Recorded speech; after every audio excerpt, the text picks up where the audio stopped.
So this is out of character, but one of the things that I've been doing recently that's pretty fun is watching some of the responses to the massive sweep that the Democrats hit the Republicans with in the recent elections. There's like most famously, of course, Mamdani became mayor of New York, and there's a huge meltdown over that. And I say that as someone who's not a particularly big fan of him. I'm not a democratic socialist. I'm certainly on the left. I'm certainly a liberal, but I'm very much a liberal. I'm not really a leftist, but I'm more than happy to join alongside leftists to fight this current administration.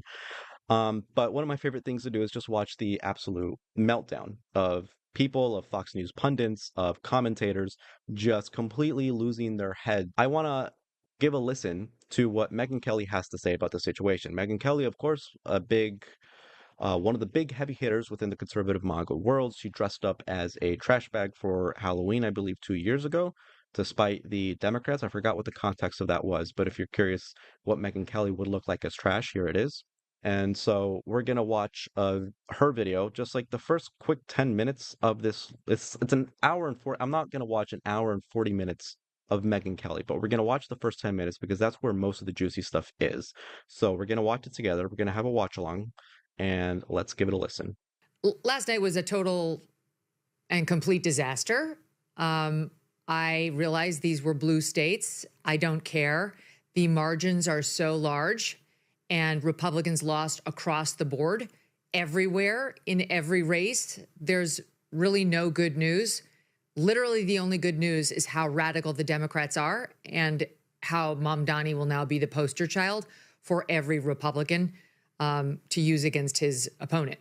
I mean, they'll all have to explain where they stand on Mamdani as he wrecks New York. The Republican Party needs to get it together ASAP. I'm really glad we spent the past couple of weeks, as Sean Davis of The Federalist put it, policing some young person's group chat, what a podcast host said, and what the head of a think tank over at Heritage had to say. I'm really glad that the Republicans devoted so much time to that. That was a great move. Terrific move. Yeah, I'm glad too, because we're talking the texts that she's referring to, by the way, are actual like racist, disgusting texts. You have some guy saying that he loves Hitler in those texts, and then you have Tucker Carlson interviewing Nick Fuentes, who's an outright white nationalist. The Republican Party, you cannot, or like this MAGA crowd, I should say, to be more specific, you cannot make the argument anymore that, well, the left is just calls everything racist. No, Tucker Carlson legitimately had Nick Fuentes on his program. Nick Fuentes, the leader of the Kuipers, is effectively in control of the cultural power of the GOP, of the MAGA crowd at this point. So you cannot make the argument anymore. This is something that if you actually do care about alleviating racism within this country, making sure that it doesn't exist, if you actually care about those issues, then this should be something that you're focusing on. In Virginia, it was a nightmare too. All right, that's 3 F-bombs in the first 7 minutes. My apologies. Nightmare. Democrat Abigail Spanberger won. That was no surprise. Winsome Earl Sears was losing. She came on here, spewed a bunch of about her internal polls. Bull. She got crushed by about 15 points. It wasn't even close. And amazingly, as predicted by MK Media's own Mark Halperin, Spanberger's victory was so large, she easily got that absolute vile attorney general candidate, Jay Jones, over the hump. He won. Those texts came out about him wanting to kill Republicans for being Republicans and their children so that Republicans would have to suffer. A position on which he doubled and then tripled down in writing and by voice via a telephone call to a Republican, to somebody he knew would not share his views, who kept hanging up on him and trying to end the conversation. He kept doing, he means it. And the Virginia voters said, we're good. Yeah, he's fine by us. Sure. He defeated Jason Miyares, the Republican, by 6 points.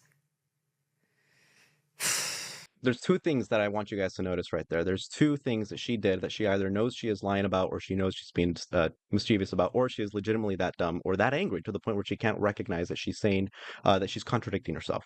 Remember at the beginning of the video where she said that she was upset that so many Republicans, so many people who should have been focused on the real issues of the day were instead focusing on, like, you know, being on Tucker Carlson's podcast. They were too busy focusing on all of these unhinged texts, these disgusting loving text by the young Republicans. They're too busy focusing on the Heritage Foundation. Let's ignore all of that and focus on real politics. So remember that she said that at the beginning. And then now, when it comes to the Democrats and when it comes to Jay Jones, she's upset that people didn't stand on principle and refused to vote for him because of how disgusting of a person he is. So for some reason, the standards of ethics, the standards of decency, should only be applied to Democrats, but not to her. You're complaining that people are even trying to create some level, some purity test on the Young Republicans chat on what's going on within the GOP.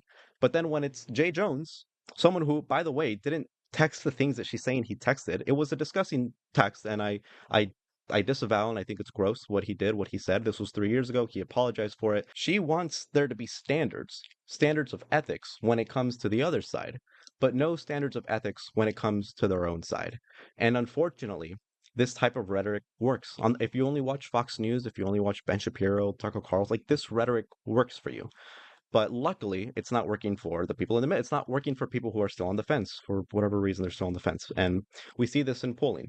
And we see this in the results of this election. People are tired of these people just making shit up, just lying, just trying to, they're literally criticizing the other side for doing the same exact things that they're doing. The only difference is that when they do it so much worse. And I would argue so much better in the sense that it's a lot more effective. Remember, someone literally went to prison for a Charlie Kirk meme, the most milquetoast benign meme imaginable. Someone went to prison for over a month for that.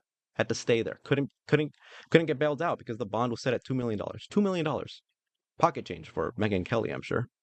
Yeah, I mean, I think the pendulum has certainly swung in the other direction when we're talking about what side is filled with snowflakes, what side is filled with people who are completely incapable of recognizing a joke as being just that, a joke.